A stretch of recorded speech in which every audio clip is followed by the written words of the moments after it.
La Gala Literària de Torrent és un acte important que destaca allò que perdura amb el pas del temps.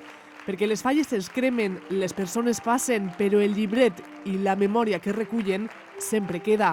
Començava la presentació del llibret per excel·lència. És el Granerer.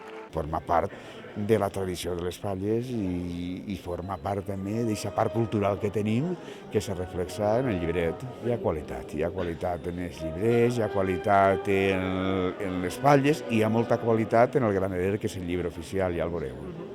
Tenim una sorpresa bonica en la portada, l'autor de la portada.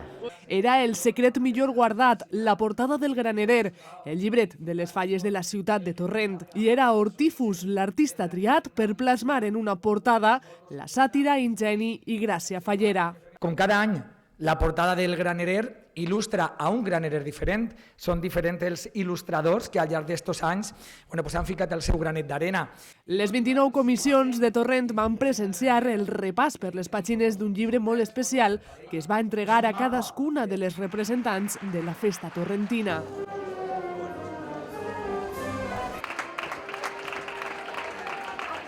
I així coneguem els premis al millor llibret. Tercer premi, Sant Roc. Segon premi, Avinguda. Primer premi, Ramon i Cajal. Publicacions que ja formen part de la història gràfica i literària de Torrent, per la cultura i gràcies a les falles torrentines.